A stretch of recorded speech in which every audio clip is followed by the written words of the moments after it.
Oiê, eu sou a Tainá Lima, seja muito bem-vindo a esse canal e que bom que você tá nesse vídeo. Hoje eu queria falar com você sobre propósito de vida. Você sabe qual é o seu propósito de vida? A certeza que eu tenho é que tanto eu quanto você temos um propósito. Muitas pessoas se perguntam como descobrir o propósito de vida. Normalmente, o propósito de vida de uma pessoa está atrelado a algo que ela não consegue deixar de fazer. Com isso, eu não tô falando de vícios, eu não tô falando de pecados, nada disso, gente. Eu tô falando daquilo que você sente dentro do seu coração, que se você deixa de fazer, você se sente mal, se sente cobrado, é como se você estivesse fazendo algo errado. Normalmente, o nosso propósito de vida é algo que pulsa dentro do nosso coração. É algo que a gente sente a todo instante que nós deveríamos estar fazendo. E toda vez que nós não fazemos, nós sentimos, eu não diria que é culpa, eu diria que é um sentimento de tristeza por não estar fazendo. E isso é, na verdade, o Espírito Santo te motivando a fazer aquilo. E você se sente triste quando você não faz. Foi assim que eu descobri o meu propósito. Por muito tempo eu achei que meu propósito talvez fosse a odontologia, mas eu tô aqui gravando esse vídeo pra você porque eu descobri depois de um tempo que a única coisa que eu não consigo deixar de fazer é falar do amor de Jesus. Todas as vezes que eu não expresso o amor de Jesus, não falo de Deus, não falo de Jesus, é como se eu estivesse vivendo uma vida incompleta. E aí Deus me mostrou que na verdade o meu propósito de vida era pregar a palavra. E a odontologia é um presente que ele entregou nas minhas mãos para ser um ofício e eu poder ajudar tantas pessoas. Mas não é o meu propósito de vida. E o seu propósito de vida pode ser muito diferente. Tem pessoas que têm o propósito de vida na música, tem pessoas que têm o propósito de vida na medicina, tem pessoas que têm o propósito de vida em casa, é um propósito familiar. Enfim, você tem um propósito, eu tenho um propósito e isso é uma certeza inegável. Mas o que eu queria falar com você hoje é sobre Mateus capítulo 4. É sobre o propósito de Jesus e o que Jesus sofreu como oposição desse propósito. Porque se você acha que você não sofre nenhuma oposição, você está se enganando ou você ainda não refletiu direito sobre as coisas que têm acontecido na sua vida. Jesus, ele veio com um único propósito de redimir a humanidade, de entregar a vida dele por mim e por você e nos dar acesso a Deus, acesso ao céu e à salvação. Quando Jesus começa o ministério dele, ele vai ser batizado por João Batista e logo depois que ele é batizado, ele é levado ao deserto pelo Espírito Santo, ele jejua 40 dias e 40 noites e depois ele vai ser tentado. E isso é o que está escrito em Mateus capítulo 4. Quando Satanás aparece para Jesus, ele estava fraco fisicamente porque ele estava de jejum há 40 dias e ele estava com fome. Porém, ele não estava fraco espiritualmente. Pelo contrário, ele estava mais do que fortalecido espiritualmente. Uma coisa que normalmente nós não estamos. Então, para pensar que se Jesus teve que jejuar 40 dias e 40 noites para enfrentar a oposição, meu bem, quem somos nós? Quem sou eu? Quem é você para achar que nós não devemos usar as armas espirituais que é o jejum, a oração, a consagração? A gente deve se munir dessas armas, senão não tem como. Se Jesus foi modelo em tudo e ele precisou jejuar para vencer a oposição, e você tem que se esforçar muito mais ainda. E agora o ponto central desse vídeo. Quem é a oposição, como ela se apresenta e como vencer a oposição. Bom, o diabo, ele segue um padrão, e esse padrão é descrito em Mateus capítulo 4. Ele chega para Jesus, sabendo que o propósito de vida de Jesus é morrer na cruz, ele chega para Jesus e fala assim: se você é mesmo o Filho de Deus, então transforma essas pedras em pães. Gente, ele sempre chega com uma dúvida, vocês já perceberam?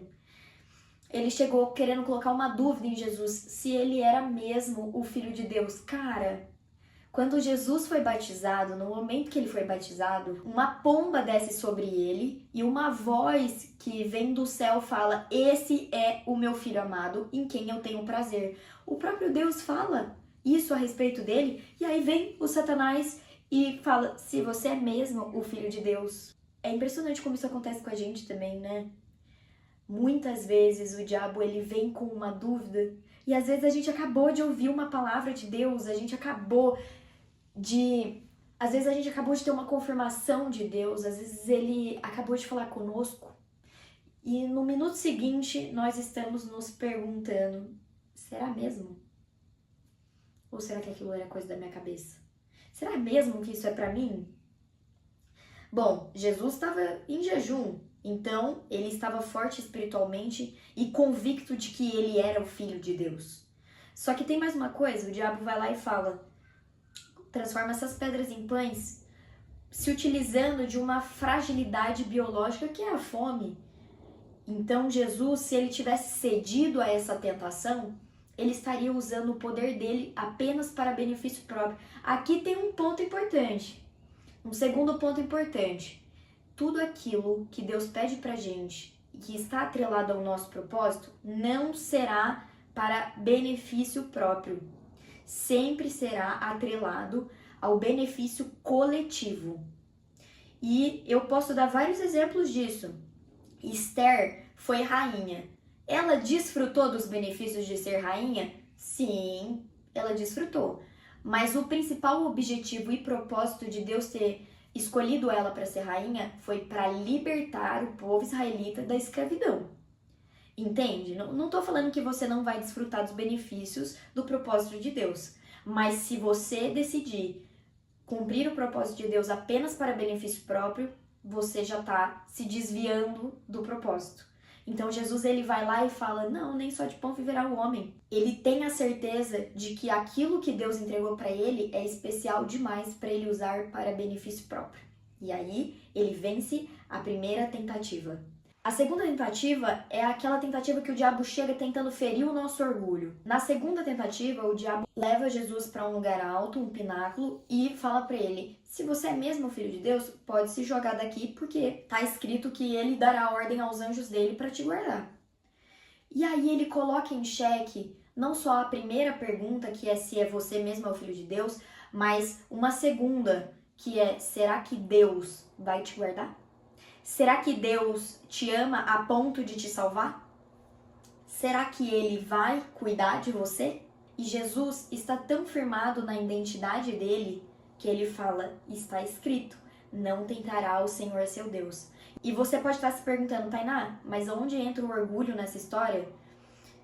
Jesus poderia ter sido tentado a provar para o diabo de que não só ele era o Filho de Deus, mas como Deus iria guardar ele. Deus iria fazer de tudo para guardá-lo. Só que Jesus não faz isso. Ele não cede ao orgulho de provar para o Satanás que ele é.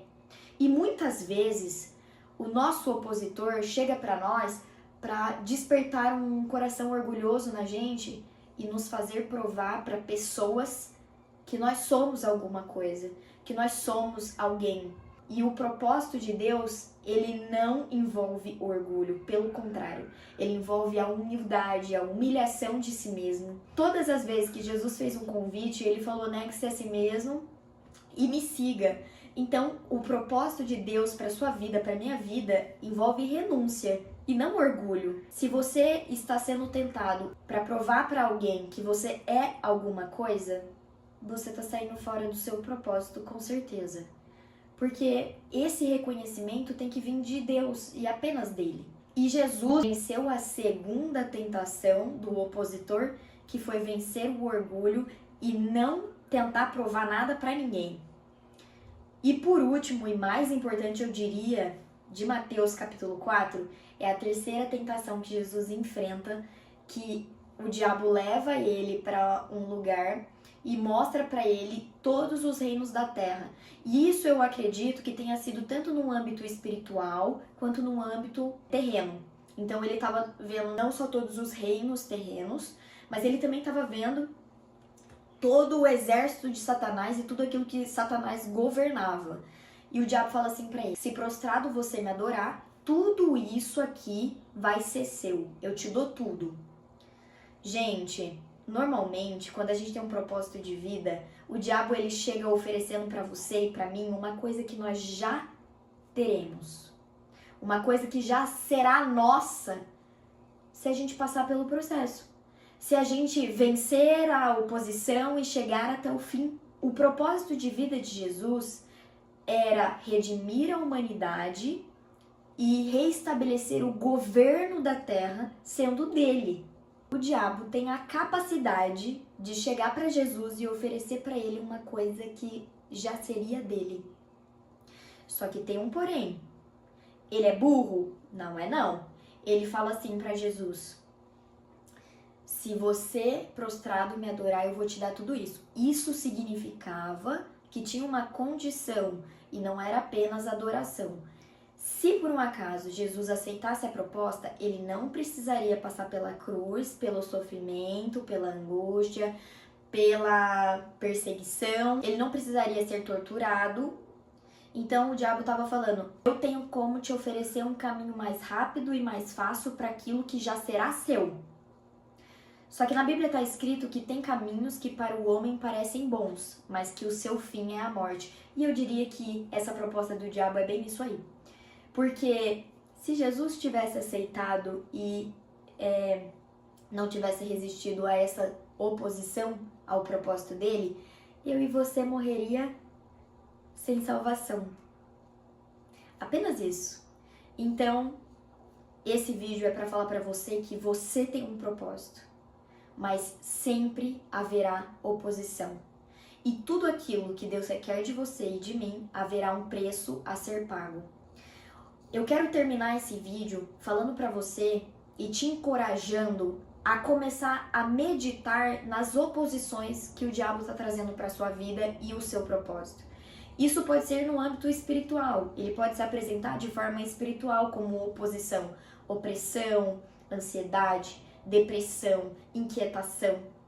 Mas ele também pode se apresentar para você como uma oposição física. São pessoas que chegam para questionar se você é quem você acha que é mesmo. Ou se Deus te ama tanto quanto você pensa.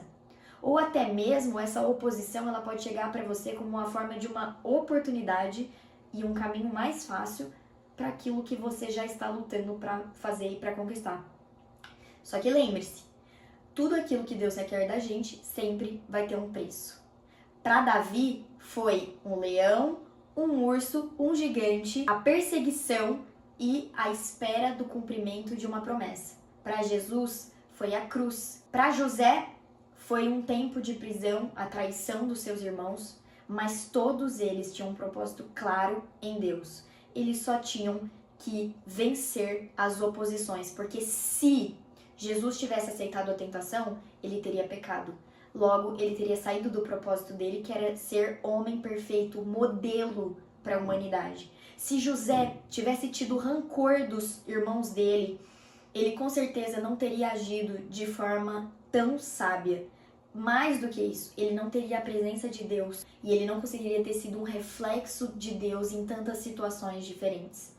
Enfim, para finalizar esse vídeo, eu queria te fazer um questionamento. Você tem pensado em como a oposição ao seu propósito tem chegado na sua vida? Você tem refletido como, à luz da palavra, você pode lutar contra isso?